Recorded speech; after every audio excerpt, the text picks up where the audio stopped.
a rifle over the middle to J-Mo, and he drops it. But then he pulls it and reels it in, gets the first down. The Lions offense looked so listless and so lost that I wasn't sure at what point are we going to start seeing the Lions team that we've seen all this season. That play right there to J-Mo, a guy that has been accused of having bad hands in the past. Honestly, I thought he was going to drop that ball. I thought he was going to drop the ball when he actually caught it and then got hit. But that moment right there for Lions fans and for this offense was like, we're fine. We're fine. But the fact, again, and we don't know how much you guys missed in the first 5 minutes, I know. But, again, this team did not play their brand of football. Jared Goff, after a historical 6-game run of efficiency, came out here. It was 7 for 17 in the first half, throws 5 interceptions overall. But again, to your point that we started off with, hit the chat again. How much does this mean to you to come out, not play Lions ball, throw 5 interceptions, and still get this W? Yeah, that was the thing. I mean, like I was saying, me and you had a disagreement last week on the show. Diplomatic of you. I appreciate it. You were getting pissy at me because I wasn't even entertaining a Lions loss. And, I wasn't entertaining it because it was like, hey, if the Lions play the way the Lions, and I know and we know how they know how to play, they're never going to lose again. What gets me so excited about this game is this isn't how the Lions play. I mean, I could go back to the first half when Dan Campbell gets the ball left with 2 minutes to go, 3 timeouts. They do 2 runs and a BS pass, and then they punt the ball back. Texans come down and score a touchdown, get another touchdown before the half. So, I mean, this was an ugly-ass game. This was, you know what? You need a hug, buddy? It's not about the hug. It's just about, like, the troll-ass people in the chat, the people that, like, lurk in the weeds and wait for the Lions to trip up. This was their game. They were coming out. They were getting a hold of people. We started to see a lot of Vikings fans. We started to see stupid fucking Skull in the chat. We started to see some the Kansas City Chiefs fans in there running their mouths. Oh, the Lions now tied with the Vikings. All that shit. Oh, in the first half. Oh, because they thought we were going to lose. Just the whole game, up until the halfway through the third quarter. They wrote the loss but up.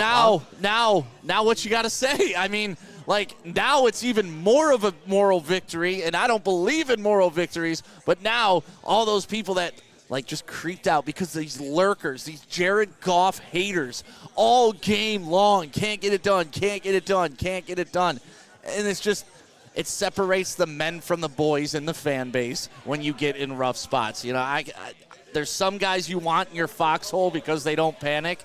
A lot of you guys are panicking in the foxhole when it gets rough. And no, I'm not going to pretend it was a perfect game at any stretch. But to stop believing in your team after a quarter and a half is just silly. Absolutely. What we would have been facing tomorrow and all week from the national pundits, I didn't want to deal with that. Well, the Lions have been figured out. The tape is out there. They went up against a great defense that stifled their offense. They made mistakes. They beat themselves. Nope. We did all of those things, but we still overcame them. So now the narrative all week long nationally is going to be like, how the hell do you beat these guys? They went out there and threw 5 picks, and they still beat one of the best teams in the AFC. Yeah, we got a super chat coming in from 4EK1. So nice to see Jared keep the game close. No one wants to see Golden Boy Stroud get blown out at home. And maybe that's what Jared Goff was. Maybe that's what the Lions were doing. They're like, listen, guys, we lead the league in point differential. Or it's Sunday Night Football. Let's give America a little show. That's right. A little bit of showmanship. You don't want people tuning out at halftime. You don't want to hurt young C.J. Stroud's confidence. This is a confidence-building game for both teams. Crayons for breakfast in the chat. Where'd it go? Crayons for breakfast? Oh, I think he deleted it. Uh-oh. No, there it is. There it is. This game was like a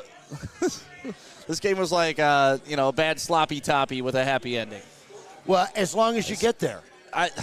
Yeah. Right? I get. Yeah. I'll go with it.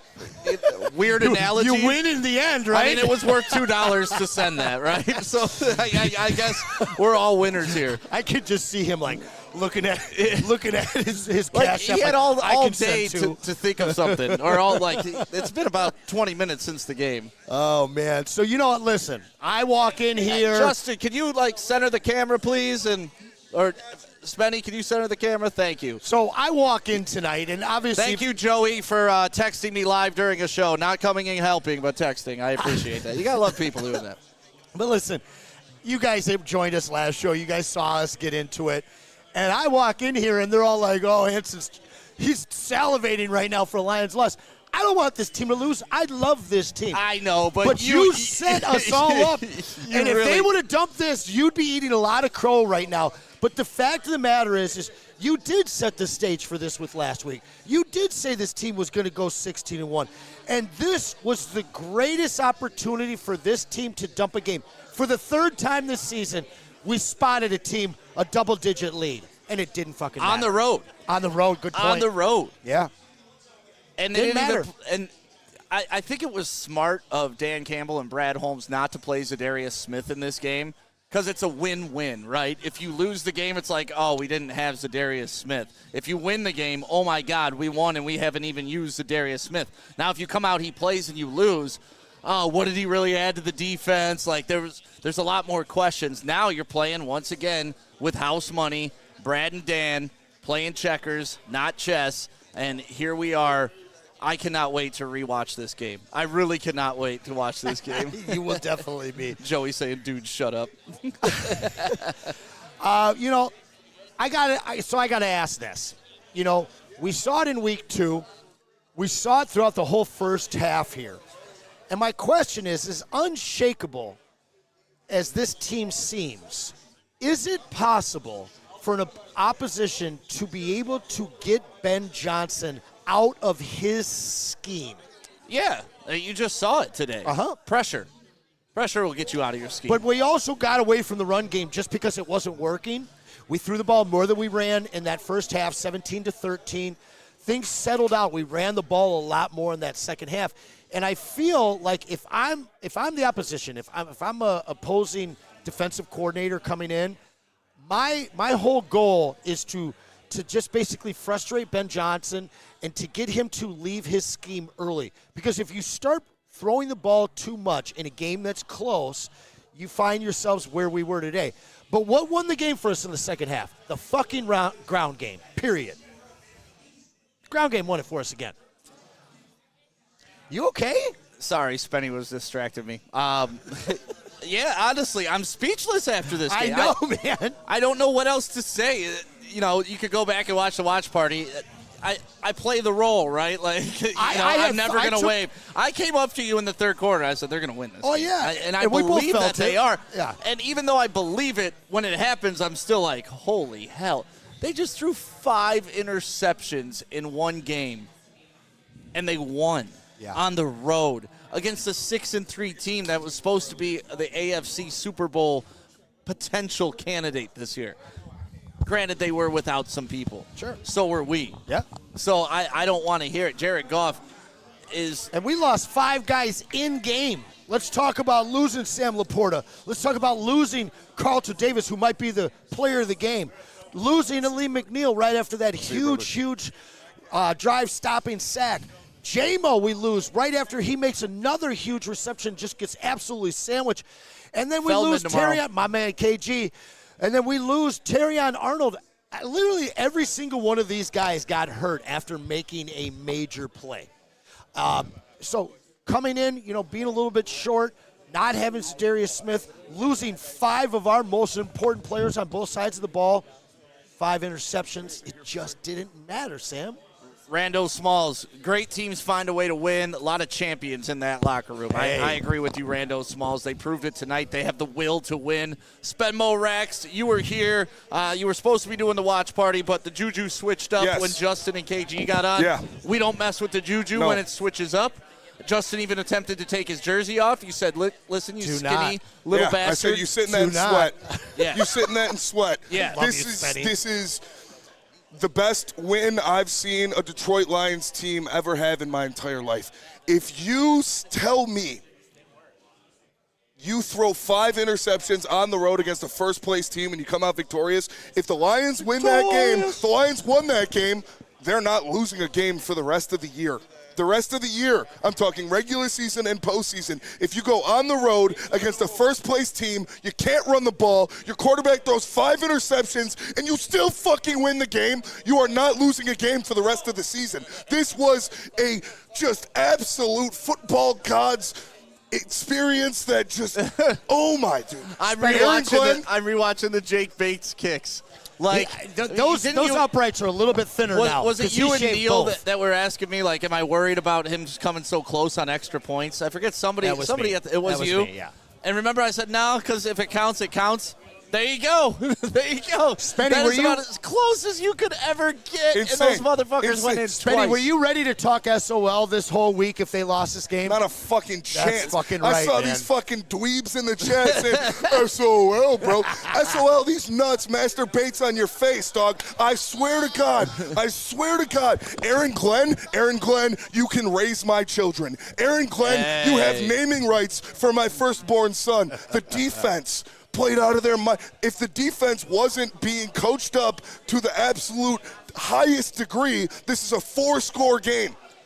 Oh, my God, Aaron Glenn. Yeah. Hats off to you, sir. That pick coming out of halftime was probably the biggest swing of events in the game, because not only were you down after letting up that last-second score at the end of the first half, you come out and you have to give the ball back to them. Yeah. That extra possession was everything, that quick extra possession, because that's what it came down to, one more possession, and you were able to get that in the second half. Brian Branch, can we speak highly enough about this guy? Oh, I mean, outside of Jake Bates, monster. he's got to be your MVP in this game. That pick. Or Ali McNeil. Oh, Jared Goff. He was great. Yeah. He was great, but wait a second. Not today's. Think about Come on, Spenny. Work with me here. I love you, but not today. as good as Branch has been all year, he had a second lesson he had to cover because of what Hutch was doing. Yeah. That second is gone, yet this man has stepped up since we lost Hutch. Yeah. He's dominating games. It's crazy because we were talking during the game. It's almost like he's the guy you just don't throw at. Like, it's becoming Branch Island. You don't want it because he's breaking up every single And pass he's a opportunity. safety. You don't know where he's going to be. Yeah, he's the rover, man. They just got like this wildcat position for him. Hey, how about the guy that comes in that Brad Holmes goes out and gets in the offseason, a guy that is brought in here to be your cornerback one, a guy that has played in big games, a guy that has won Super Bowls, Gray Bush in your defensive secondary, out there, 2 interceptions, flips the game, absolutely dick on the table, Carlton Davis. That's a good question for the chat. The chat, who's your MVP of the game? Let us know in the chat right now. Yeah, we'll start. Well, no, just let the chat ramble through. Do you guys remember? Because I don't want to list 4, because somebody may have something that we don't. Let's get to Dante151 Super Chat right now, and we're going to get the phones up and running, so make sure you get your calls ready. We're doing the post-game show live here at Hayes Social, 21 Mile and Hayes in Shelby Township, brought to you by 1800 Tequila, of course, New Holland Sabbath Coffee, and Soroki's Crispy Chicken and Pizza. Dante151 in the Super Chat. Thought the Lions was dead in the water after the first half, and I thought the game was done. But good golly gosh, I was wrong. Next week at Jacksonville, I know it'll be belts to butt, darn it. And, yeah, next week in Jacksonville is almost like a bye game. It's a bye week. Well, it's a Hendon Hooker game. No Trevor. It's a Hendon Hooker game.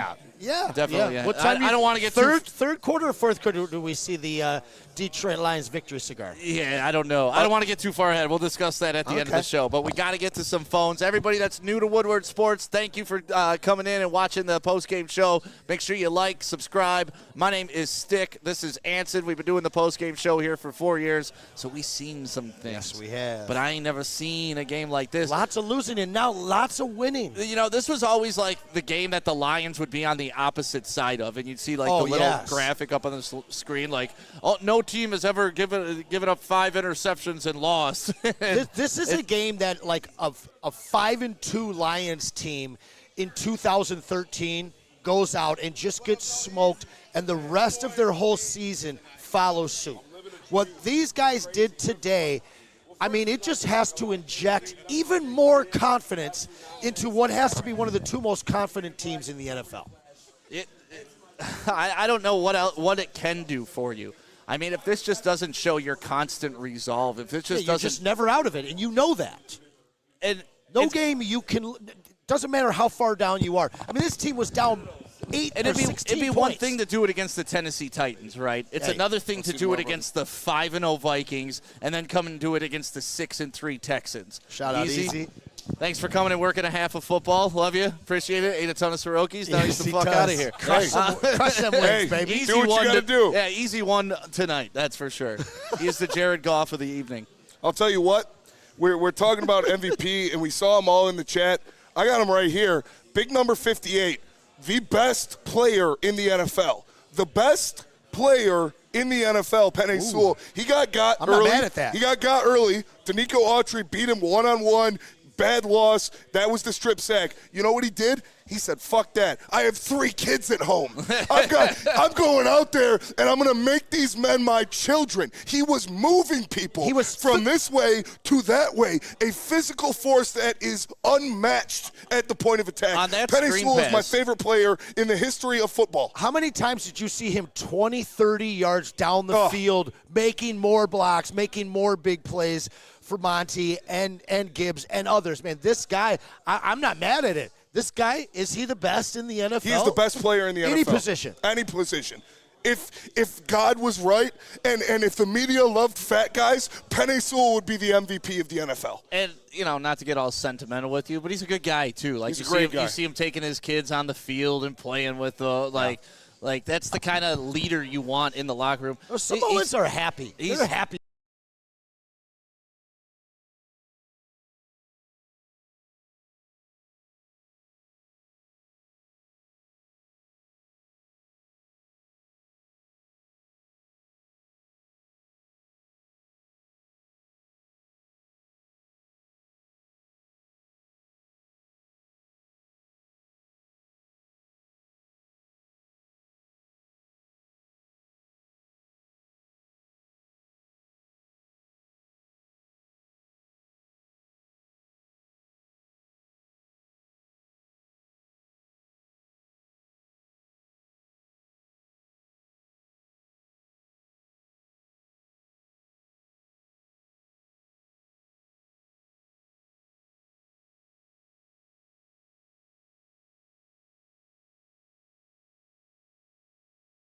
Lee McNeil, J-Mo, and Terrion Arnold. All 5 of these names were paramount to our win today. 12 straight games with a turnover. It's the longest current streak in the NFL. Obviously, we've had one every single game this season, and it goes all the way into last year's. And then the other big deal is, 5 turnovers, but we only gave up points off of 2. 10 total points off of the turnovers that we did give up. And a couple of different times after we turned the ball over, we were either able to force 3 and outs or able to actually get the ball back in a turnover. Yeah, everything they did, they had to rebound in this game. I mean, it was about as bad of a first half as you're ever going to play, and we're ever going to see the Lions play. Jared Goff, listen, I'm the Goff guy here, right? I love Jared Goff. I don't understand what the hell was going on with him just chucking the ball into the ground constantly. Throws. I don't know. Do you think they were bad throws, or he bent his fingers back? It was the pressure. It was the pressure on him. But it looked like they were designed throwaways, just as bad throws. I thought there were so a couple too. of them were that, yes, for absolutely. sure. The pressure was the offensive line played terribly in that first half. He was getting rammed up his little pooper. Couldn't run the ball, couldn't protect Jared. He had that shit in the back of his head fucking with him in that first half where he felt the footsteps. He was getting it out early. We saw the one play, the Amon-Ra St. Brown first down. He sat back, calm, cool, collective. Jared cool in the quarterback. Turns, delivers the easy ball. You felt like he had it again because the offensive line got him. He was hearing footsteps in that first half. He was hearing people coming after him, and he didn't want to turn it over again, flat out. No. So he's throwing it in the dirt. I got a question for both of you guys. Last week, everybody's been talking, who's the first half MVP in the NFL? Jared Goff. Well, we answered that. We all pretty resoundingly. After today, if we lose this game, you could say, well, he was terrible today. He's not the MVP. But now when I look at this game and I looked at the only team that's even been near us and close to us in weeks, it was because Jared Goff was so bad. So does that strengthen his case as MVP? I don't know, but all I know is if you look at his last 2 weeks and add up those stats, it's pretty bad. What do you have against Green Bay, like 85 yards? Yeah. And then today he had 5 interceptions. Yeah, no, Lamar Jackson's playing out of his mind right now. The only way Jared Goff wins the MVP is if the Detroit Lions don't lose a game for the rest of the year. But I don't care. I don't give a shit about the MVP. Let Lamar take his 3rd MVP in a row because we're going for Lombardi. I'm trying to see Jared Goff walk out in February with Super Bowl MVP. Keep your regular season award. Because, like I said, if you win a game against a first-place team, you're on the road, you can't run the ball, your MVP throws 5 picks, and you still win, Spenny's cooking. You're not losing a game for the rest of the year. No doubt. Sounds like we got a caller in here. No, that's cool. That's Kool-Aid what's up, testing Kool-Aid? the phone lines. But, yeah, no, Spenny, you're right. I mean, this is the thing. You're a good team when you play your best ball and win. Yeah.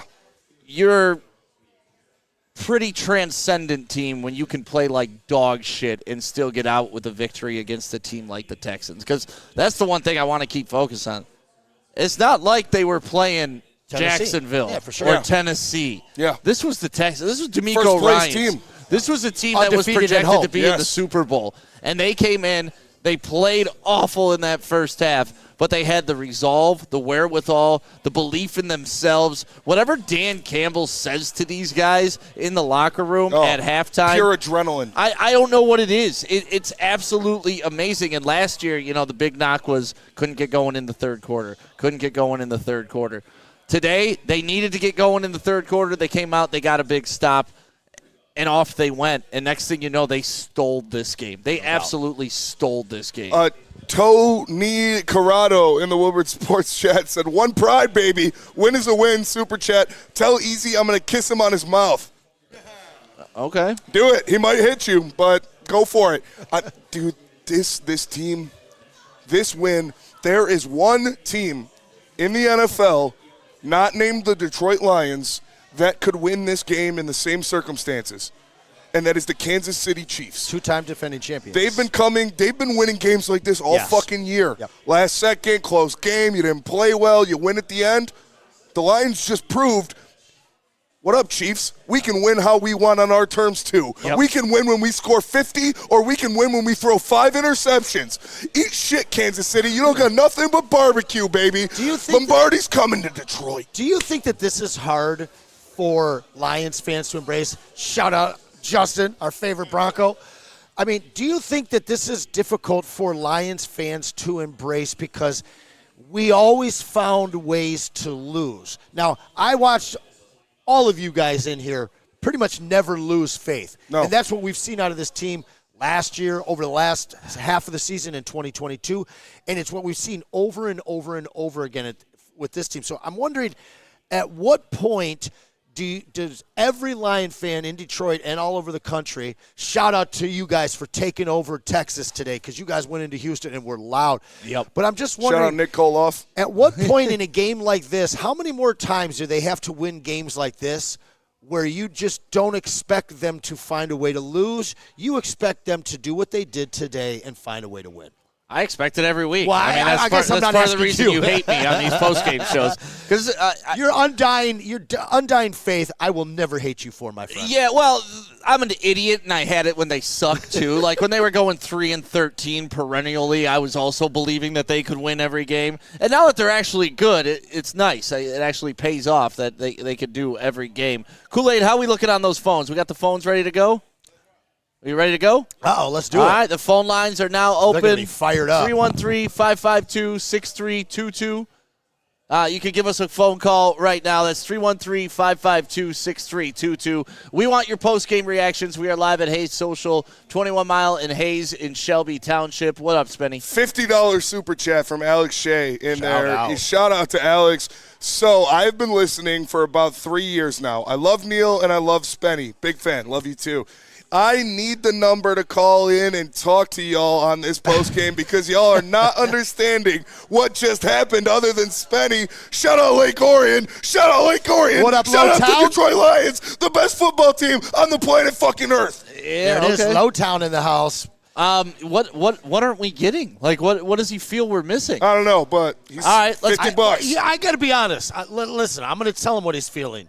I think everybody in the chat expected you to just be pure fire and lightning right now, and you came in just – listen, I took 3 videos of my man in those last 3 minutes, and he was so intense and so serious about making sure we won this game that he had to put his feet up. He needs a drink, probably needs a smoke, but, you know, we feel it, guys. Like, as much as Spenny's going hype right now, you should have seen Hayes Social here in Shelby Township for all of our watch parties and our post games. People were worried, but I feel like everybody kind of knew in the back of their mind, like, this is different. These guys can come and win it. And this is what I think you know about me. I don't like to go with the crowd. When I see the crowd freaking out, saying the team's awful, saying Jared Goff, oh, we need to put Hooker in. When I see that Voice of AG's reason washed, right here. when I see it, it's like, okay, that's when I know that I'm right. And that's when I know that things are going to be okay. Because the general public is absolutely insane.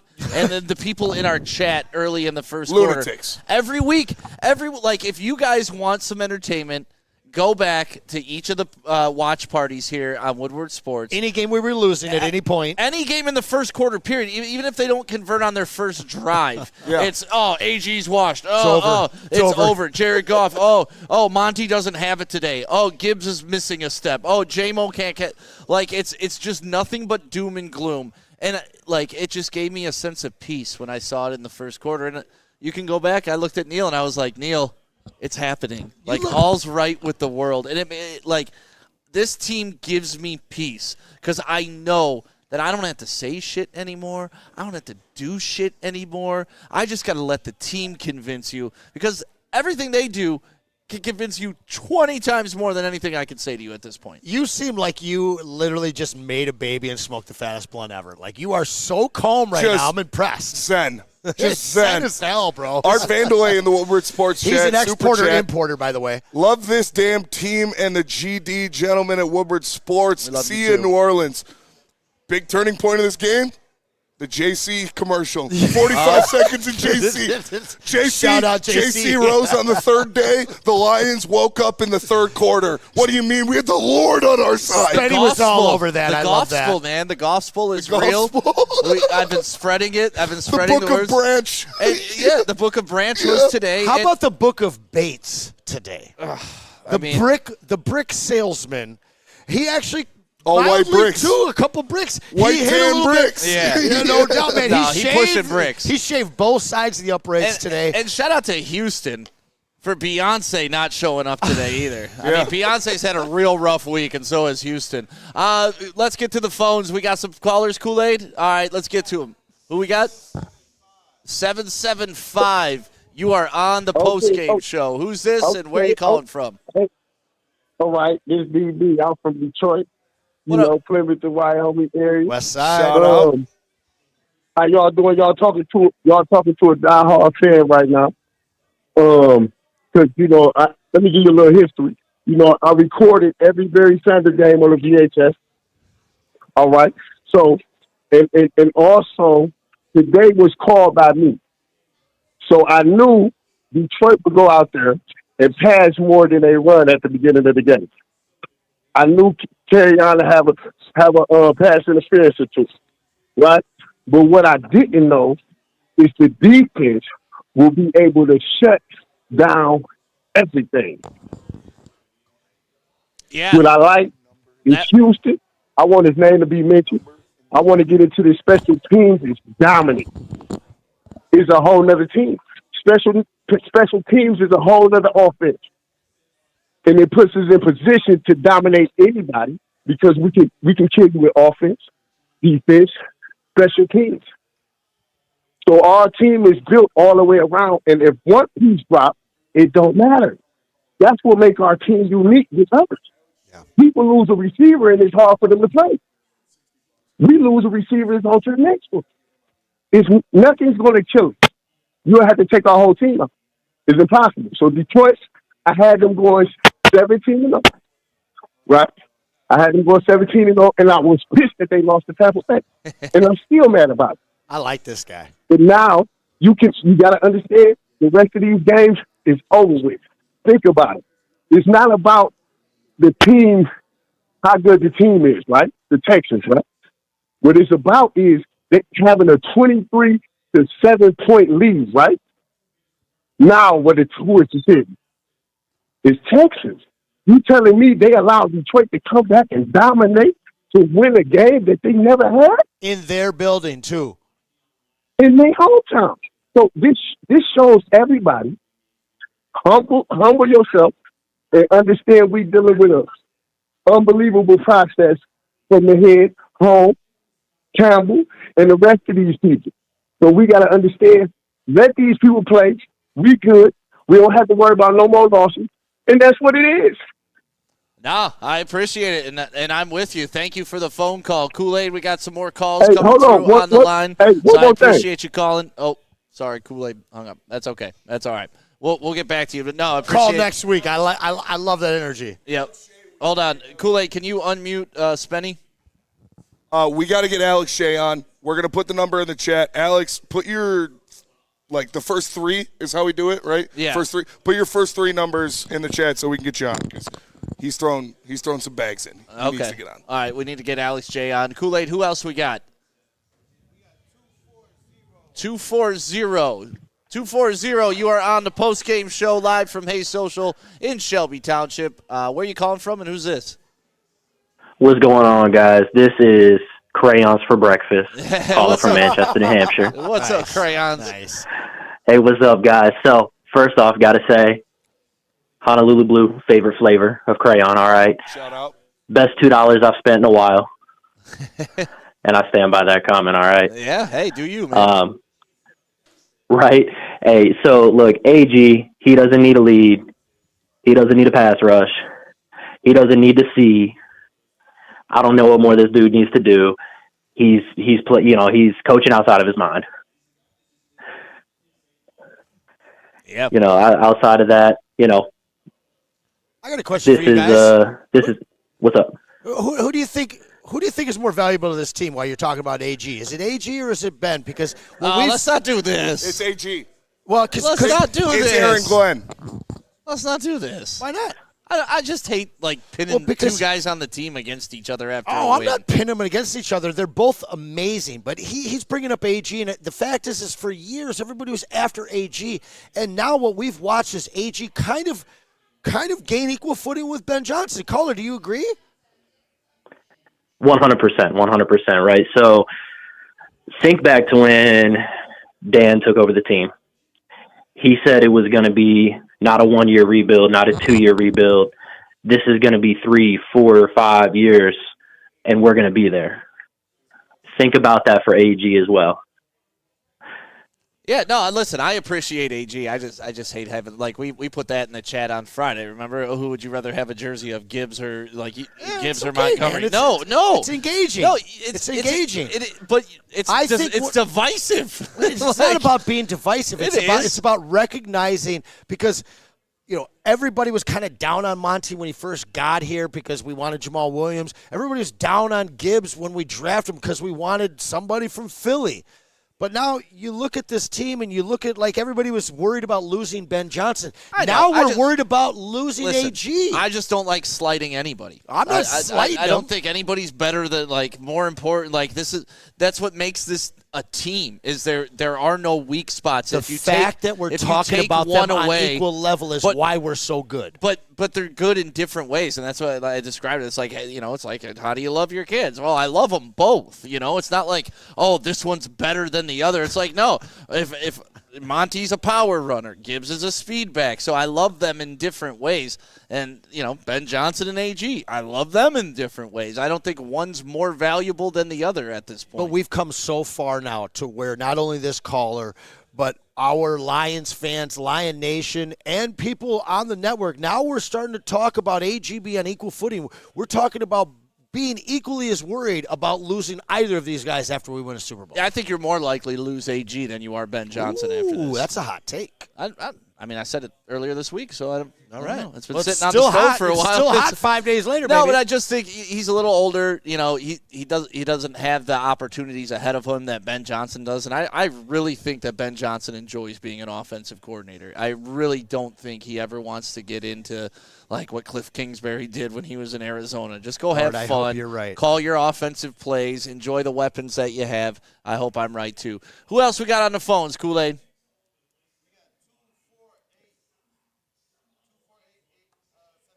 Oh, 248-875. We already know who it is. West Call side it from from Arizona. AZ. Unless he went to Houston. Let's go, Lions! There he is. How you feeling, man? Oh, okay. I went to the same bar as I went to on week 1, and I left early.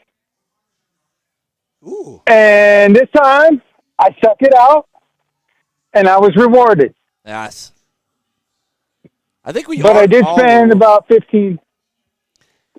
Go ahead. Was the bar all Lions fans? No. No. How'd they feel about the outcome? The bar seemed very lion-sided. Yeah, did it start to clear out at all? Because, you know, at halftime here at Hayes Social, I saw a couple people Couple leave. quitters, man. I mean, I'd say like 80% of the people stayed, Yeah. but there were There about was some 20% quitters. of the people that were like, okay, I can go home and watch this. But no, I'm glad we got to share that Those experience are SOL together. fans, bro. Maybe. No. I found myself crafting myself an excuse or a Lions loss. It's not the end of the world. But You weren't then the only one. I remembered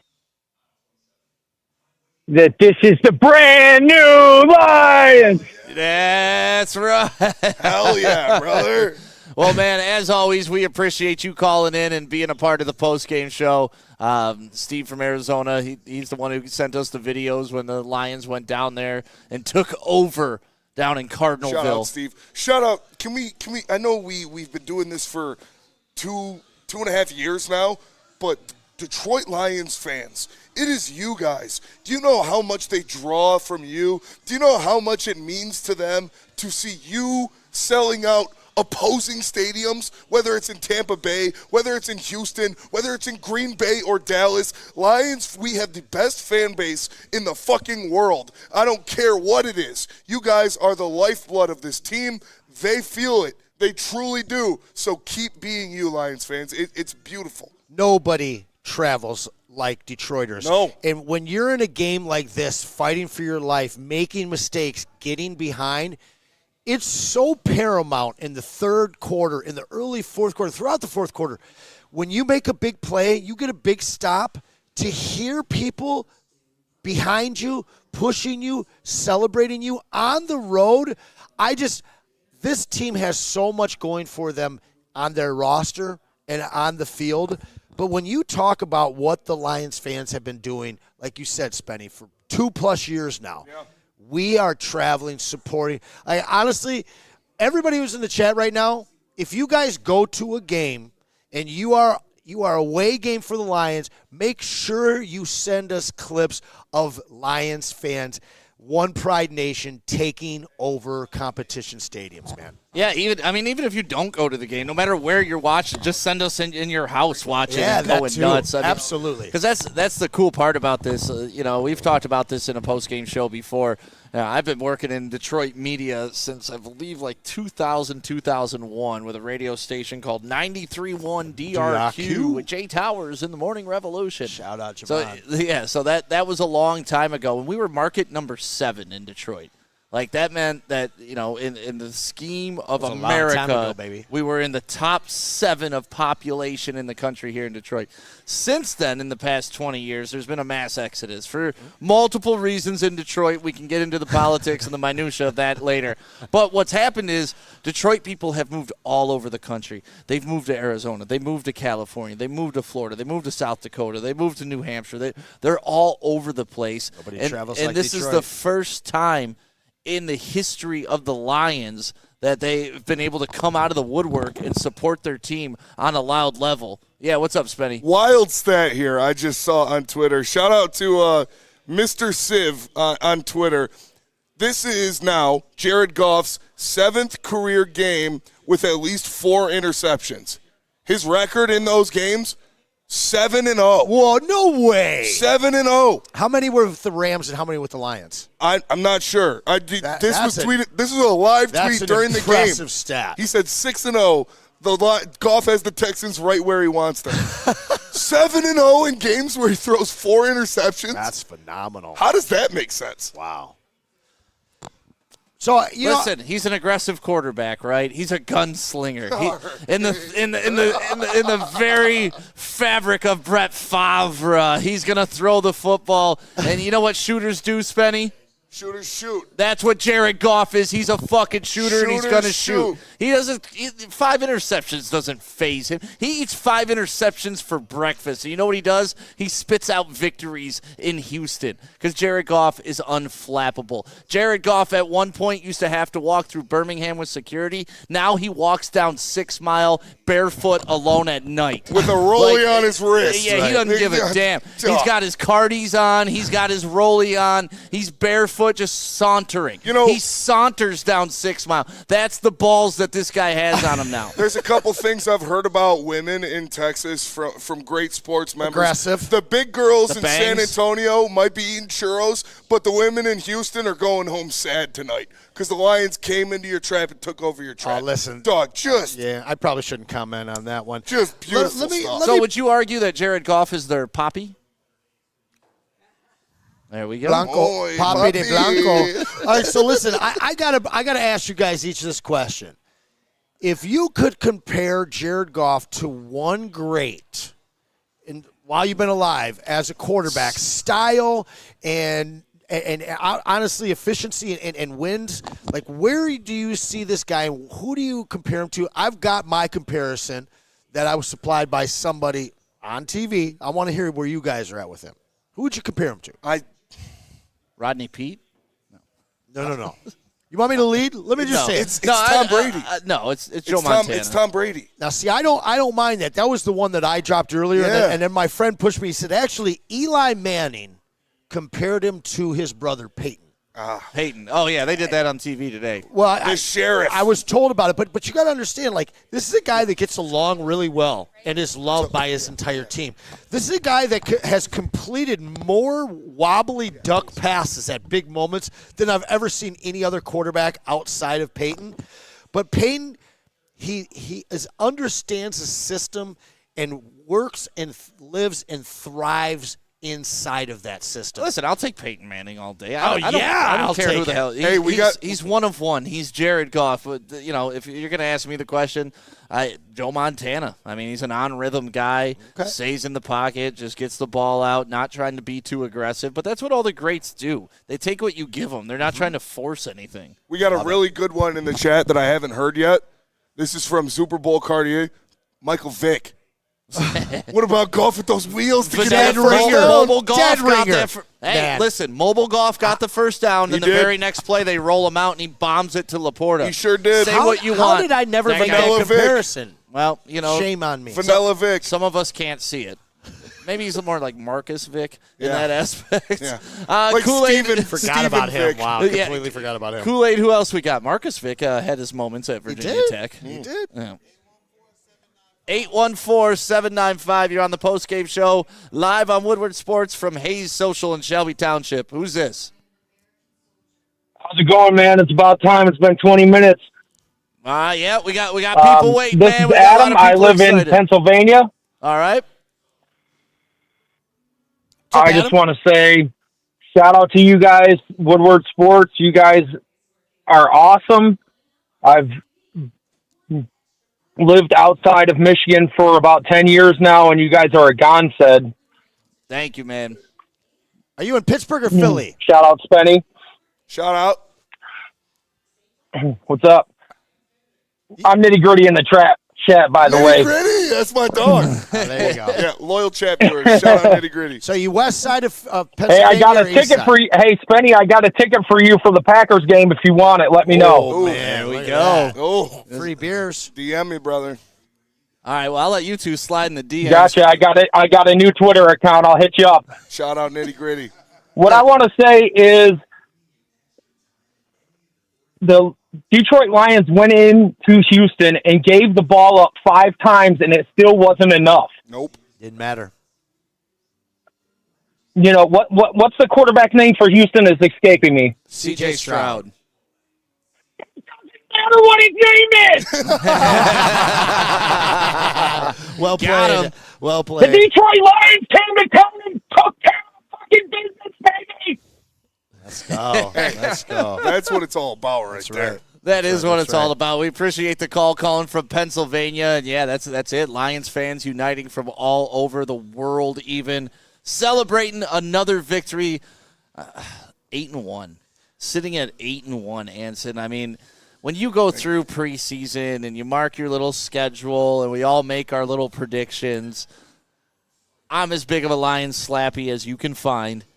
I don't even think I had them at 8-1. I mean, to predict this and the way this team has played, and you knew they were going to have bad games, right? It wasn't going to be Jared Goff having perfect halves forever. Now, you didn't think he was going to shit the bed like he did today ever either, but the fact that he did and the crew was there to clean up the mess, it's pretty spectacular. That just shows the depth of this team. And the caller brought it up earlier that we really didn't dive into is the special teams. You know, last week it was Khalif Raymond All three sides of the ball. getting all the return yards, putting them in those positions to get easy points. This week it was all about Jake Bates getting those long field goals. And, man, how good to knock in that 57-yarder. And then all you got to do is trot him out there for a 54-yarder. Wasn't this one of the problems with our team in the offseason? Was our kicking game? Wasn't this something that everyone was worried about, myself included? Yeah, you told me not to pick up Jake Bates in our fantasy league. Well, I mean, if you're talking about volume, I know you don't like to talk about fantasy, but let's not go there. The fact of the matter is this But guy I has. did. Well, you did, and he doesn't. I mean, we go for it Master too much on Bates. fourth to be able to really put that guy in your fantasy team. But he was fantastic, not only in fantasy but in real life today. And realistically, we've watched this coach, this whole coaching squad, basically go from a position of not trusting any kicker in a Lions uniform to barely trusting this guy early on in the season, to building that trust, to this guy winning a couple of games for us recently. Yeah, and that's what you need. I mean, you saw it today with San Francisco. They sent out their kicker. He missed. You saw it today with the Broncos. They sent out their kicker. It got blocked. And, you know, it's not just the kicker. It's that entire battery. It's the snap. It's the hold. I It's watched the, Debo Samuel It's Dave Phipp. Debo It's Dave Phipp. Yeah, Debo Samuel fighting with Moody and another guy from the special teams after Yeah. they missed 3 in San Francisco. Like, if we missed the field goal the other day that he won the game with, if we miss a field goal here today, the conversation around this whole team is so different, and it would just be because of one guy. And I'm just saying, I know this is a different level of involvement in wins and losses. We're talking about Aaron Glenn. We're talking about Ben Johnson. Are we sure Dave Phipp isn't the best coordinator on this team? The best I'm not special arguing teams against you, coordinator bro. in the I am NFL? pushing back on that. I don't know. We know he gets the most exposure out of any special teams head coach. Goddamn right. Like Dan Campbell just lets that dude loose. No other coach is as loose as Dan Campbell with him. But you see it. They say if they have the matchups and it's the call, it's the call. It doesn't matter what the down distance or anything is. If you match up this way and that's our read, we're going to do the fake. Kool-Aid, who else we got on the phone there? 616. West side. 616, you're on the postgame show live from Hey Social. Who's this? Where are you calling from?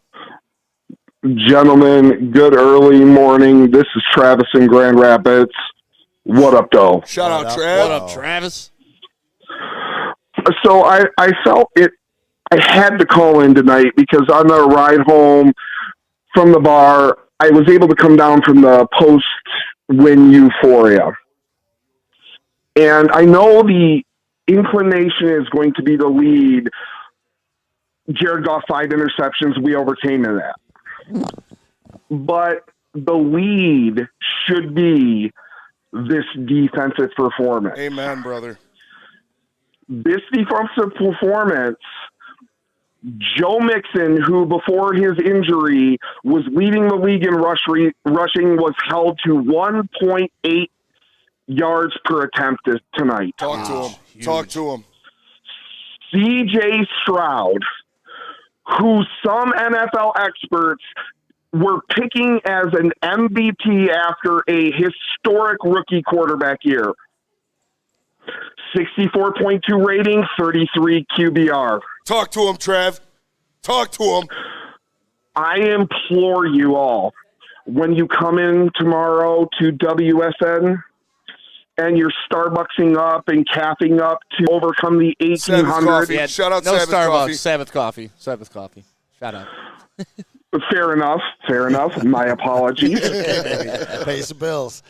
When you are capping up, I need you to reach out to the other members of the WSN. And do not look at the Jared Goff performance. 2 of those interceptions were incredibly fluky, and this is not an apology for a bad Jared Goff game. Yes, Benny. One of them was irrelevant. Yep. You lost me, Trev. Focus on this defense and the performance and the fact that it didn't include Big Z. So what's we let him have his bye week. Yep. We came away with another huge road win. And I know the inclination is like, oh, my God, we barely got away with another win. Oh, my God. Do not say SOL. Did you see what happened with Kansas City? That was much more dramatic and much more, oh, my God, they got away with one than this. Against a much less opponent, too. But we kind of talked about it earlier. That's just what championship teams do. They find a way to win, and we're seeing that DNA in this Lions team that we watched in Kansas City today in Denver. Yeah, well, we appreciate the call, man. Thank you for calling in to the post-game show, and, he was dropping some facts. He was dropping some facts. I got to drop some facts. I got to get out of here because I got to do Woodward and Maine in the morning, so I'm going to go home. Yeah, we got Feldman tomorrow, too. Get some sleep. But, again, if we don't lose this game when we're on the road against the first-place team, you throw 5 interceptions and can't run the ball for 45 minutes, what game do we lose? The Detroit Lions are winning the Super Bowl. This was the most beautiful performance I've seen. Shout out James Houston. Shout out Ali McNeil. Shout out Carlton Davis. Shout out Aaron Glenn. Shout out Master Bates. Going out there, knocking them down. Lions to the fucking moon. Love you guys. I'll see you tomorrow. There he is. Yeah, thank you, Spenny. Spenny didn't like those excuses for the Jared Goff interceptions, but let's be honest. 2 of them were, one was a Hail Mary at the end of the first half. The other one was a odd fumble, interception, fluke. 2 of them weird play. 2 of them were. And honestly, like if you go back to that, they called it an interception. It's probably more of a fumble. I'm not quite sure. There he is. I got to be honest with you. But either way, Jared Goff played better than we thought. Are you sure Spenny isn't your son? I mean, I son him all the time, but I don't know if he is. You guys are cut from the absolute unflappable Honolulu Blue faithful cloth. Yeah, I mean, listen. I'll give Spenny his credit, but he has some more doubter in him than I he do. does. Oh yeah. Well, Anston, I can't lie. I mean, the real fans have faith. I mean, I was sitting here since halftime. I've been waiting. I've been sitting here sidelined the whole time. Spenny comes over. You couldn't get the fucking audio right to start the show. I mean, I deserve that. I feel that, but at the same time, I only do what I was told. I was just doing what I was told, but I never wavered the entire time. This Lions team is so different. I came on the broadcast when we were down 10 points, and I felt like I was Great Gatsby walking into West Egg. Oh, new money Lions. The Lions are going to come back. I'm not even worried. He'll explain that reference for you guys later, by the way. But it's so completely different from my childhood now, where we're down by 10 points, and I have no doubt that we're going to come back and win this game. Dropped the Great Gatsby. That's the second time he's dropped it today, so he's feeling that bar. Hey, respect it's a classic. It's a Great classic. Gatsby. Shout out to Leonardo DiCaprio. He wrote The Great Gatsby. It's amazing. I read that so long ago, I don't even remember it, but I've never seen the movie. That's a good So movie. I'm not quite sure what the reference is. However, I do have to tip the cap to basically everybody in here because I don't remember anybody from Woodward losing faith tonight at Hayes. I mean, listen, I got a lot of looks like this. Yeah, I gave you one of those when I walked in. Stick, you still like Jared Goff? Stick, you still think Jared Goff's MVP? Stick, you still think Jared Goff? Like, there was a lot of that in the chat. Stick, your boyfriend's not having a good game today. Stick. Well, you stood on business last week, so you had a lot to lose if they lost. Hey, what do? I put my balls out there. I love it, man. And you know what? It works out majority of the time. Bro. You were right. I got to give you the love for I've done it against Mason Leach, who has since disappeared from the chat. Who dat? And since they took care of the Vikings, and I'll do it to every Goff hater that I see. You know he's going to be back for Week 18. That's my favorite. That's fine. That's my favorite part, though, about this is, like, the comments are in the chat forever. You go back and watch it. We can find the receipts. We can find who the doubters are. We can find who the non-believers are. And you know what's actually really cool is when the Lions tied it up, our chat jumped like 25% with viewers. Like, people got excited. They wanted more Lions content. Well, I mean, it also went up when we went down as well. I mean, the haters came rolling in. It went up from, like, the Skull fans and shit like that. But, no, when they started to win, you could really see the passionate Lions fans getting involved. Kool-Aid, speaking of passionate Lions fans, we got more on hold. Sorry to keep you guys waiting, but we got lots of calls and we got lots to talk about tonight. The Lions go into Houston and take care of business. 5 turnovers. Yes, we do. It ain't no thing. We got Jake Bates pounding 50-plus yard field goals to send it to another Lions victory. Who we got, Kool-Aid? 984. Where you calling from and who's this? You're on the post-game show. Hello? Hey, who's this? Oh, you got him. Alex? It's Alex Shea. Hey, what up, Alex? You got through. This is one Spenny was saying to get on. What you want to say, man? The floor is yours. All right. Hey, a few things. First of all, outstanding game. Great win. Terrible game. Obviously. Okay. So I was watching I believe it was the watch party, right? With Stick. And Stick was getting a little sensitive about what was going on. Mm-hmm. He wasn't happy about running 2 runs and a pass, first down, second down, 1 yard, 2 yards, whatever. Here's the problem. The Houston Texans had 8 to 9 games worth of film to watch what we were doing.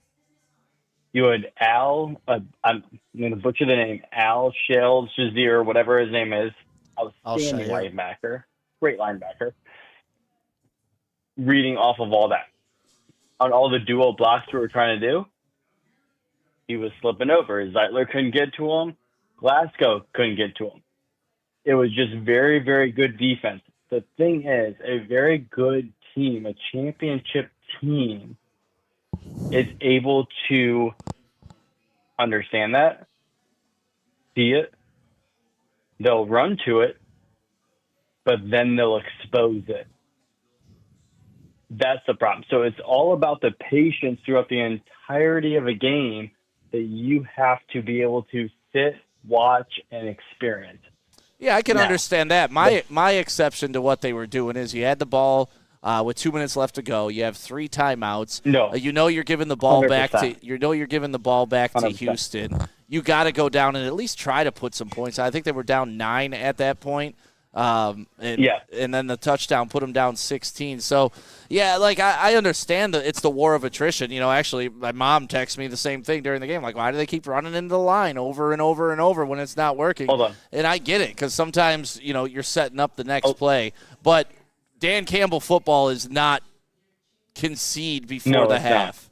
Not. 100%. And that's what threw me off. I have one quick question for you. Go ahead. Mm-hmm. It's the rest I have. I'll let you live. All right. So when we got the ball back after that punt, it was a first down run, 1 yard, second down run, 1 yard, less than 1 yard run. I believe in my heart, Dan Campbell was saying that he was trying to just see He was trying to see what he would get with a run. He was trying to run off the clock to the end of the half. Right? Now, that's not a normal Dan Campbell move, but that is a playoff Dan Campbell move. Yeah. So he was trying to see what his team could do, is all I'm saying. So go ahead with that, but that's all I was saying. Well, I appreciate the call, and thank you for calling in. The thing is, it didn't work. Well, so no, that's no, where, but- it may be a playoff move, but I don't want that to happen again in the playoffs. Well, but to me, I felt, and we brought this up when I mentioned can the opposition knock Ben Johnson off his game plan? And I felt like the Lions were knocked off of that. They ran the ball 13 times in the first half. Then they ended up with 32 overall carries. And what that means is even when it wasn't successful in the first half, we were setting the table. And this team wins running the ball more than they pass it. Obviously, we have one of the most accurate passing attacks, but when that running game is working, we run the play action more than anybody else in the league. So to me, it's something that we lost that Tampa Bay game because we committed to not running the ball. Even when it wasn't working today, we committed to still running the ball, and eventually it worked. So I get where you're going there with that. This team at this point, though, like I just don't want to see them getting away from the run game, and I think that the caller kind of mentioned that. Even though when it wasn't working, these guys never ditched it completely. No, and that's the thing. You don't have to when you're hanging around and hanging around. Like, it never got to that 3-score ball game where it's just, okay, we got to get away from this. It was always, okay, we're down 10.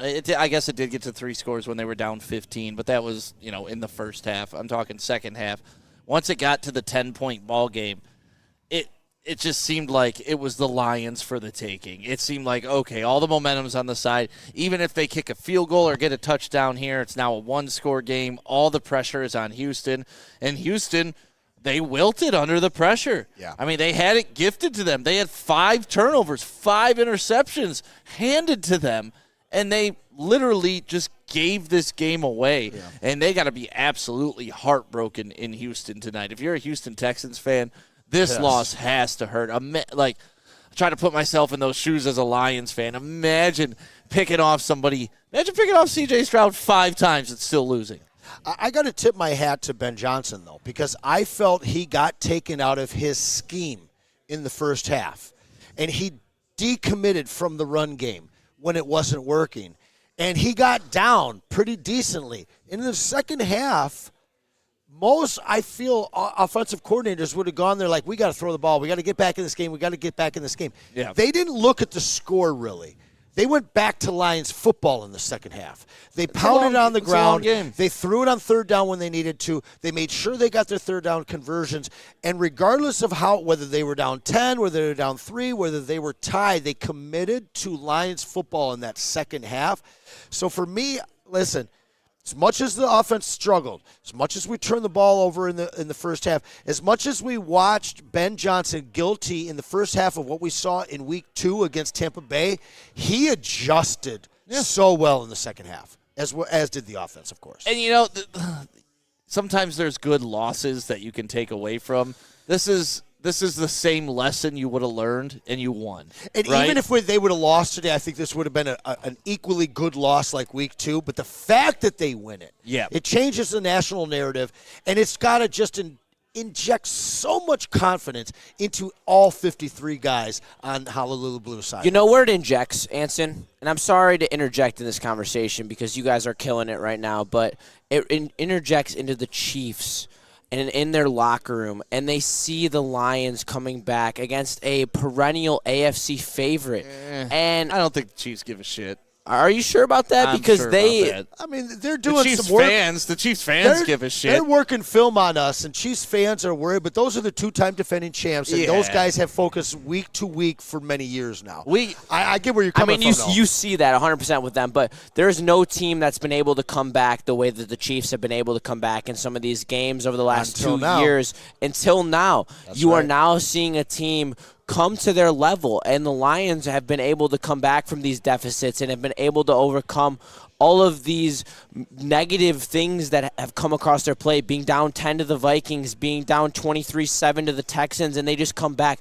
That is only things that teams that are perennial Super Bowl favorites do. And the Lions have, if not already, 100% now have cemented themselves as a Super Bowl favorite. And there's no way that the Chiefs aren't at some point looking at the Lions like, oh, damn, we did lose to them opening night last year. We have weaknesses against their strengths. And I know you're laughing over there. I'm laughing. But I am. They are. wouldn't be champions if they had that mentality. Honestly, but they wouldn't every be in team their they play. back-to-back Like, I'm not here to stroke off the Chiefs because I'm a Lions guy, but to say another professional team that is back-to-back defending champions, yeah, they may notice the Lions right now, but they're not scared. Let me slide in between the two of you guys because both of you have a point here.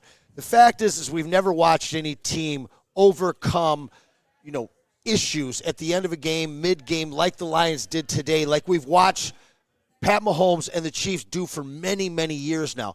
This was a game that every single good Lions team in the past, they would have found a way to lose. But we've seen a few of these games this year, and they found a way to win. And that goes back to last year and the year before in 2022 when they won half those games, or the second half of the game. I get that, but I don't get too caught up in that. Because remember, a couple of years ago, the Vikings kept winning all their one-score games. But what it is it's a change in not only culture that we've talked about ad nauseum for 2 years, it's a change in understanding and confidence in a game that you're supposed to lose. For the Lions. Where these guys never give up the same way that the Chiefs have been ripping hearts out last second for 5 years now. Yeah. And the fact that the Lions are doing that right now is absolutely contrary to the whole history of what the Lions were our entire lifetimes. So I got to shout you out on that, Justin, because I love it. But at the same time, we're not playing down towards that.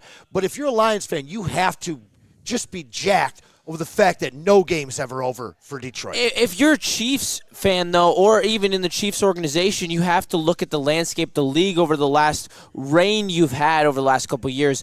There hasn't been a team as complete as the Lions who truly match up like in a negative way against the Chiefs. And whatever the Chiefs do well, the Lions have an answer for it. And this is crazy. You're here shaking your head after last week, me and you ridiculing this man for 15-1 because the I think fact the Lions that this team is unreal. No, I am going to use this because of the fact that I understand they're a professional organization, but they don't want to see the Ravens. They own the Ravens. They know they own the Ravens. They know that they own every single team in the AFC. They know they own the Texans. They have that level of edge against them. They haven't beat this new level Lions team, though. Justin, the Lions are very good. The Chiefs have played many very good teams to win 2 Super Bowls. And to think that they're looking at the Lions like they're some aberration, better team that they've never been able to face, unsolvable puzzle. I'm not acting like they're unsolvable. You're wrong. And that's, but they are worried. Okay to be wrong. I'm They're not wrong. Worried, they are bro. worried. Kansas City Chiefs fans are worried. That's why I said the fans are worried. But you think if you walked into that locker room and walked up to Pat Mahomes and was like, hey, Lions, you worried? He's going to be like, oh, God, yeah, this is terrifying. That's Patrick Mahomes, though. That is the extreme of the example. Okay, Nuck Hopkins. You think you're going to walk up to Hopkins and ask him? We're stringing him up based on semantics. The fact is semantics. They're scheming for us. They're studying us right now because they expect to see us. Are they worried? They expect to see us and maybe 3 other teams out of the NFC. Sure. So that's what I mean. Like as much as we want to think right now, as much as we want to think that we're this mythical unicorn that nobody's ever seen before. Wow, you guys have come a long way since last week because we are not yet. But after today, the myth grew. I'm not going to lie. My stance hasn't changed from last week. If the Lions play Lions football, nobody can beat them. Period. And now we learned today that they don't even have to play Lions football, and good teams can't beat them. So, yeah, Justin, sure. I get it. You want to think that they're shaking in their boots out there. I'm not saying they're shaking in their boots, but there is a level of notice that the Lions have put the rest of the league on. That's a better way to phrase it. They're shaking in their boots. You were saying scared. You knocked it right there, I mean, buddy. scared is a relative phrase. Shaking but in your boots. Motherfuckers on notice. Yeah, there you go. All 31. 100%. That we can agree on. All 31. Are we on the radar? Yes. But like I said, we're on the radar. About 3 other teams in the NFC are too. I mean, you got to beat the Chiefs in the playoffs to really get that respect, honestly. Yeah, I mean, if they make it to the Super Bowl. I got a question. How much yellow paint from the fucking uprights is on those footballs right now? Because Jake Bates be shaving. My man be sliding the football in to win games right now. I mean, both of those I thought were missed or bonking or doinking, and both of them slid in. Scraped a little yellow paint. I know that's your boy. That is my boy. This is a serious issue we had with this team last year, to the point where Dan Campbell didn't even want to kick the ball for a few years. Yeah, it was like 4 years we haven't had a damn kicker like since Prater left. People were talking, myself included, about how we should have drafted Will Reichard, who cost his team this last week on injury. We picked this guy up from the brickyard, literally selling bricks, over at the UFL, wherever they call that now. USFL. And this guy is here in Detroit making big kicks. Not just long ones, but big moment kicks. Yeah, I mean, that's what he's here for. That's what he's paid to do. And they're showing it again on the big screen now. That's what I was seeing. Look at that thing. He's shaving. No bend on it. That definitely touched the upright, though, just straight through. No bend on it. Another guy that didn't have a huge game statistic-wise, but Amon-Ra St. Brown, they just replayed that 3rd and 6 pass to get him into field goal range, to get him closer, that huge 3rd down. I'm glad you brought him up. I got a question. Other teams know it's coming. I got a question. Hold on. The other teams know it's coming. They know it's 3rd down. They know it's Jared Goff. They know it's Amon-Ra St. Brown, but he still finds a way to get open. I mean, they sealed playoff games with him. They've sealed regular season games with him. And today, they didn't seal the game with him, but they set themselves up to win the game with just one simple little fake in, twist the hips around, back out, catch the ball, lay down. I got a question. What's more important, to establish the run game or establish Amon-Ra St. Brown for this Lions offense?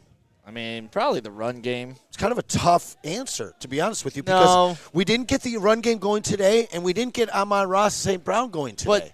But you factor in the run game, gives Jared Goff the opportunity to be a play-action passer, which he's the best in the league at. So you take away the run, you can't do the play-action pass. So that was my reasoning behind run game's more important, because it affects both facets, run and pass. Jared Goff seems so much more confident and at ease when he's got 3 completions to Amon-Ra in the first quarter. Oh, of course. When he's got that rhythm going with Amon-Ra, it seems like everything else is going. And today, you got to tip your hat to the Texans, because in the first half, they mostly took Amon-Ra away, as well as the running game. And I'm not sure which takeaway hurt the offense more in the first half today. I don't know. Honestly, I'm not sure. But Amon-Ra St. Brown, he definitely – it doesn't matter that he's not putting up the 100-yard games. No, he doesn't need to. He's just there when you need him. 3rd down completions and a touchdown. Be a slot merchant. Bro, honestly, if you're starting your parlay off without a touchdown, anytime touchdown from Monty or Amon-Ra, what are you even doing? Yeah, I won $60 off Lions money line and Monty touchdown, and $175 off the Lions, because I can't lie, every single time they went down, I continuously threw $20 on them to win. Because, like I said, I was telling people at halftime, now's the time to bet on them. You can go check on the Twitter receipts. 3 hours ago, I tweeted, the Lions have figured it out, and they're going to win the game. Kool-Aid. And they did. And so $175 in the bank. Who else we got, Kool-Aid? Hey, Freddie my Felt dog. is on the phone. Welcome, Freddie, to the postgame show live from Hayes Social. Thanks for joining us. Lions win. How you feeling, Freddie? The stars are night, are big and bright. Deep in the heart of Texas. No, Detroit. That's baby. right, baby. That's right. That's a Texas sweep. This ain't Texas. It is a Texas sweep. We own those cowboy motherfuckers. I'm over here enjoying an ice-cold tangerine space machine. Yeah, thank you very much. Just saying it. Not even a plug, just enjoy it. It is great. So how you feeling about the game, man? Man, I feel like an 8-1 football team. Who would have thought? I really just I think about all these years as being a fan and having teams that just make you not want to believe. And tonight was one of those games where it was kind of sneaking up on you, like, hey, don't believe in us. were getting dominant. It was embarrassing. Yep. And oftentimes that's like apple cider day. Like, let's go to the cider mill. Let's go to the grocery store, honey. Earn those brownie points. No. And like Anson said, everybody that was on the show was pretty level-headed. Like, come on, disappointed. Right. But we went from having a team that doesn't give you a chance to believe to now they give you reasons to believe. And that's the biggest difference with this team. We're never out of it. Never. 5 picks by Goff. Crazy. No running game virtually. You're down defensive line. You're down an own lineman. Like, it doesn't matter with this team, man. They will find ways to win. That's what championship teams do.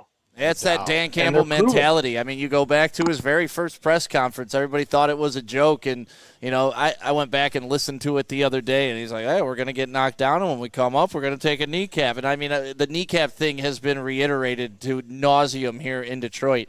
But the overall theme was it doesn't matter how many times you knock us down. We're coming up, and we're taking a piece of you every single time till we got the whole fucking thing. And that's what happened today. They got knocked down. They got back up and took a kneecap. They got knocked down. They got back up and took the thigh. They got knocked down. They got back up and stole your soul. And next thing you know, they're walking out of Houston with a victory, getting knocked down more than any team I've ever seen come out with a victory. No doubt. Freddie, shout out to you. I appreciate you reaching out last Sunday. My question, you kind of touched on it. Was there any moment today that your confidence was shook? Or were you fully in on the win? And you'll just think what you want because there's people that are revisionists. There wasn't 1 point. There wasn't 1 point, man. That's great. And you know what's wild, Anson, is I had to pick my wife up from the airport tonight. She was in Maine for like a week seeing her dad. And so the whole fourth quarter was driving to the airport. It's like a 45, 50-minute drive for me. Good Lord. And so, yeah, I'm kind of like not watching, but like peeking for like a second or two, so I can keep my eyes on the road. Well, the first half was tough to watch. If anything, you wanted to watch that second half, but it had to sound good, Freddie. No, it did. And like I said, Anthony, this team gives me a reason to believe. Yep. And I'm all in on this team. And then we just proved that the worst quarterback performance we've seen from this guy, it still resulted in a W. And it's that how do you want it offense? That's right. Like you guys say on the network all the time. That's what we have. We can kill you in so many ways. And that's what makes the difference between good, great, and championship teams. Even when they're worst of times, their worst is still better than the other team's best. That's it. Well, That's Freddie, the difference maker. Appreciate the call, man. Thank you for being a part of the network throughout the week, too. We always see you in the comment section. Throughout the years, bro. Yeah. Shout out to Freddie Feld. Big time. One of our favorites. Yeah, man. It just can't speak highly enough about this team because there were a lot of people complaining. It's so funny. We got so used to winning big. Oh, like these games are boring. Oh, every game's a blowout. I heard people actually complaining the other way. And you get a game like this, and those very same people are like, I can't watch this. Oh, see? And it's just like, no, man. These are the games that are truly enjoyable, and these are the games that test your valor as a fan and test your wherewithal and test your faith in the team. Especially when they finish with a W, bro. Because, I mean, like, But we've that's the had thing. great teams or good teams in situations like this where they just always dumped it, and now they always find a way to win. But last year they were doing the same thing. Remember against Chicago? Yeah, they found ways to everybody win. quit on that Oh, Chicago yeah, game. yeah, What yeah. was there, like 4 minutes left? They were down 2 touchdowns. Oh, my God, this game's over. Chicago's going to beat us. Bro. And next thing you know, J-Mo catches a ball. Then they get the onside. Then, it's just people it frustrates the shit out of me when people give up on these guys. It's And kinda like I don't know why. Kind of like how they gave up on J-Mo's hands last week. 'Cause Or they gave I'll up tell on you Jared what, Goff. Did J-Mo – are you worried about J-Mo's ability to catch a ball anymore? Have I ever been worried about J-Mo? That's not fair. I've never been worried No, about you J-Mo. haven't. I got nothing to worry You about with haven't. J-Mo. The only thing I worry about with J-Mo is he doesn't read the fine print. He caught fair. But that's my biggest thing with J-Mo. And if he did that on everything, he'd never have a suspension. True. Like he got suspended for not reading the fine print on gambling. He got suspended for the gun shit today, though, that he got hit so hard that he should have let go. Yeah. And the guy didn't. Nope. And I'm so proud of every single guy on this roster, from the coaches to the players and honestly to the fans. I know there's some people that gave up, but here at Hayes Social, place was still pretty damn full. And that speaks to this new culture and this resounding belief that Detroiters have in this team, because we all know at this point, the Cardiac Cats, with them, it's never over. Yeah, J-Mo on the day, 3 for 53. So not a huge day for J-Mo, but some big catches. I mean, nobody had a big day. Laporta, 3 for 66 and a touch. Amon-Ra St. Brown, 6 for 60. Really, that's more than I thought he had, to be honest with you. 3 for 3rd and 16. I brought it up earlier. When we hadn't moved the ball at all towards the end of the first quarter, and we're like, dude, who are these guys? Yeah. And they hit J-Mo on that crossing pattern on a 3rd and 16. He hits it in his hands. It pops up. He still grabs it. Then he gets popped, and he held it. I felt like that was the most important play of the game outside of Bates' winning field goal. I like how this cuts off the interceptions. Just so it's off. Don't turn it sideways. 5 bro. of 30, Don't 240, turn it and 2 sideways. touchdowns. Yeah, okay. An average game. Not so bad. Hey, you can take that. Dan Skipper was really good today. No, he wasn't. I thought he was really good today. No, he wasn't. I thought Dan Skipper was really good today. The line was not great today. I mean, Penei Sewell, like, best offensive player in the NFL. Sure. I love Penei Sewell, but he got schooled on that one fumble. Skipper had some bad plays, but there was a lot of times where I saw Skipper making plays on runs, on pass blocks. And listen, this is a guy that's replacing one of the most important guys on our offense, in Taylor Decker. I think that needs to be pointed out because a lot of people got sour on Taylor Decker, especially after that Titans game, saying, maybe he's getting a little long in the tooth and all that. You missed him today. My argument was, like, listen, Dan Campbell and Brad Holmes is not going to re-up a guy if he's on the way down. That's not how these guys, as much as they love their guys, they also understand this is a business, baby, and we're going to take care of business. But Taylor Decker, I think we should appreciate him a lot more than we have in the past couple weeks because you see what his absence is. And sometimes, as you know, Anson, one of my favorite things in life, letting your absence speak louder than your presence. What was the guy that took over for Zeitler 2 or 3 weeks ago? Gave up like 3 sacks in the first two series. Yeah, and I wanted him out. Listen, Lucas. When you look at Dan Skipper, a lot of people were expecting him to be the weak spot in this offense today. And I thought that there was a couple plays that he missed, but I thought that he actually was out there on quite a few blocks. I thought he did solid. I will say this, as much as we've talked about Jared Goff being the MVP of this team. Jared Goff. The MVP of this team's the offensive line. Period. You said it when we were in the studio on Friday. If this team were to have something happen to Penei Sewell, we get in big, big trouble. I'd like to see some more depth, and we'll see that in the offseason. But as long as this offensive line continues to maul and cook and stay healthy, there's nothing stopping this team. Nope. Even though I said that last week and you got pissed at me, but that's okay. Now you're on board, and I appreciate that. 16-1. Kool-Aid. How many more phone says. calls we got? We got a couple people. We got 4 people on.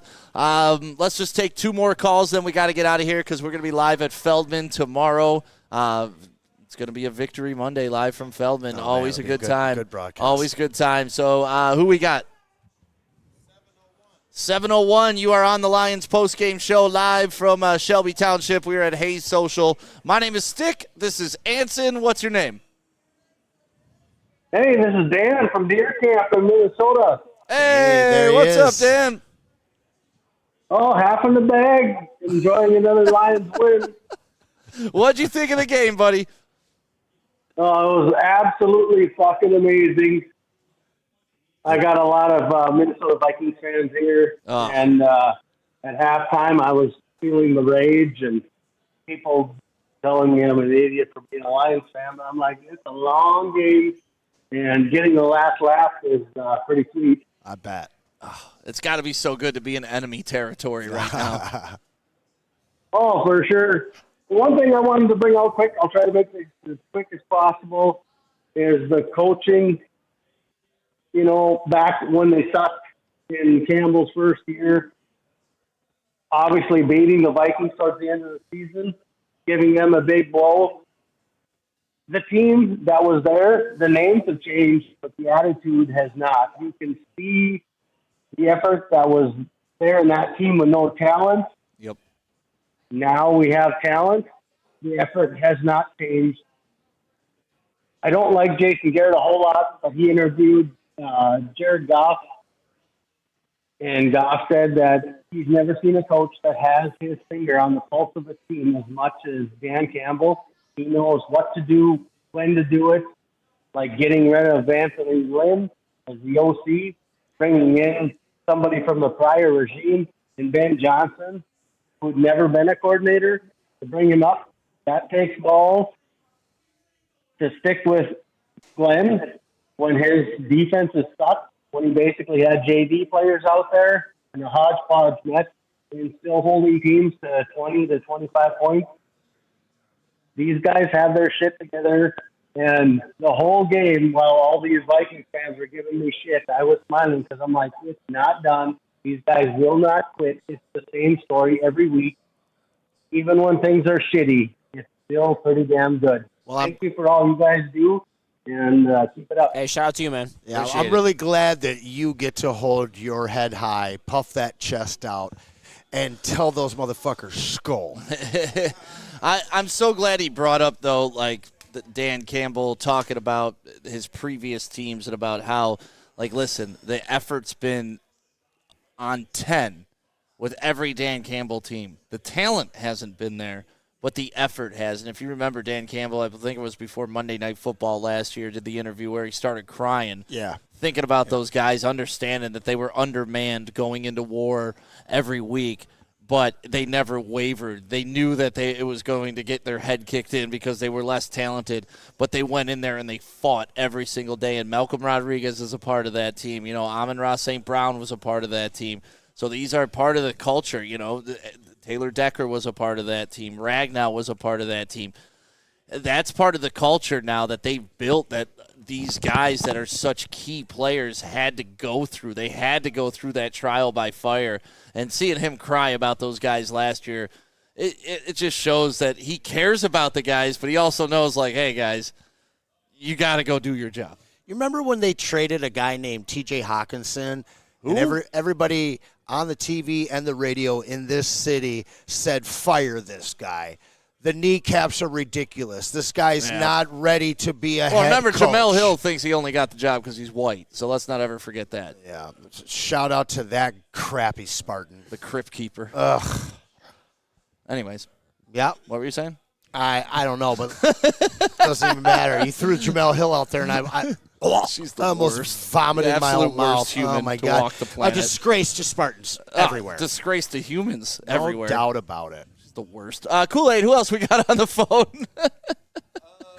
Kool-Aid hates when I bash on her. She's sorry as hell, bro. Who we got? 919, you're on the post-game show live from Hey Social with Stick and Anson. Who's this? Hey, my name's David. What's up, David? Where are you calling from, man? I'm calling from North Carolina. Ah, beautiful. So what'd you think of the game today? Man, I can't tell you. I was so scared. I'm not going to lie. But, I knew we had the... Stoke not scared. But I just want to say, I think about, like, Patricia and Caldwell and Sports and all them. There's no team that I've seen that would have been able to stick into a game like this. No, you're right. Never in our lifetimes. No. No one. We've never seen anything close to this. Even when they were good in 2014 and had the number 2 defense in the league and went to Dallas and kind of botched that whole thing. And even back when Barry was here, you know, that was a 1-year playoff run that the Lions had. Every good team we've ever had, we had one good facet of the game. Either the defense, the offense, maybe the special teams. But like you said, caller, like we're hitting on every single cylinder right now. And if we're not hitting on something, another area picks up, like special That's teams right. in one game, our defense in another game. Our offense, our running game, something steps up to help us win. Yeah, field goal kicking today. Yeah. I mean, that's what stepped Crazy. up today. Hey, special Josh teams again. Pascal, who's not getting a lot of credit. Yeah, Josh Pascal, I mean. He was very good today. He's been out the past couple games, and he came out today, and he's proven. I don't think he's earned that number 2 or second round pick yet in a lot of people's eyes, but he's definitely shown that he can contribute when he's on the field. He's hitting when we need him right now, that's for sure. Yeah, I mean, since Aiden went down, he's definitely stepped his game up. Yeah, paramount. We got one more. All right, let's get it in, Kool-Aid. One more call before we get out of here. It's the Lions postgame show in Shelby Township. Beautiful 21 Mile and Hayes at Hayes Social. Place to watch Come a on game. out for any Lions game. I mean, as you see behind Justin, there's a huge TV. We got 3 17-foot TVs, not inch, foot. Amazing. 17 feet. I don't even know how many inches that is, but it's Get me quite a on lot. here. Hey, who's this and where are you calling from? Am I on? Yes, you are, sir. Hell yes. Go Lions, baby. Go Lions! Man, I've been a Lions fan for 30 years, and this is the first time I feel like down by 10, we still win. And that's not the SOL. Amen. I agree. It's a great feeling. We're always in the game, and Jake Bates, that's the pickup, baby. What a huge find, especially right here in our backyard, too. Like, what are the chances that dude signed to the Michigan Panthers and is banging 60-yard field goals? USFL in our stadium. Yeah, banging 60-yard field goals inside Ford Field. And it's just like, 64. oh yeah, that's our baby. guy. That's our guy. Kid could have been kicking for a team on the West Coast, and we never even get a chance to get him in for a tryout. It's amazing. Nothing against the Money Badger, but I'm sorry you got hurt, but this is our guy. This is why we're here. Yeah, Badgley, as much as you love him. Sorry. I'm sorry, but yeah. I'm a 30-year Lions fan. This is amazing. Let's get it. That's right. Well, we appreciate the phone call, man. Thank you for being a part of the post-game show here. Omaha, Nebraska, Lions fan, let's go. Hey, Omaha Stiley, my let's wife, go. My wife went to Creighton. Oh, nice. Yes, I'm in Omaha. Let's go, baby. Yeah, she talks about Omaha often. 311 Omaha Stiley. Great jam. I just know Omaha Steaks. That's the only thing from Omaha that I know. But thank you guys for being a part of the post-game show. Anson, we can kind of touch on the Jags for next week. I don't want to spend too much time on this. Is that a preseason game? I think for we us? both agree it's a Hendon Hooker game. This is a preseason game. Hendon Hooker. Okay, so third or fourth quarter we'll be seeing the Fourth quarter Hendon Hooker. Okay. Right. That's my prediction. Now I've been looking to find myself a Hendon Hooker, Darko Milicic dual autographed rookie card. Victory cigar autograph. Yeah, because it would be amazing. God, is Aaron Rodgers awful. All right, you guys have a great one. Tomorrow, Wake Up Woodward will be live from Feldman in Novi, followed by Big D Energy live at Feldman in Novi. Then Ermanni and Edwards is on. They're going to be hyped tomorrow. Everybody. They should be hyped. And then, of course, the heavyweights from 5 to 7. Super and hype. don't forget, Woodward in Maine will kick off your morning starting at 7 a.m. tomorrow morning. So lots of Lions to talk about. Another Victory Monday here in Detroit. And we did it the easy way. You know, just no stress this game. Just get out ahead and, bury them. That's right. Where are we at for the next game? We here? We're always here. Of course. Always so come here. and join us. Shelby Township. Hey, social. Let's go. Yep. Have a great night. See you. Go Lions!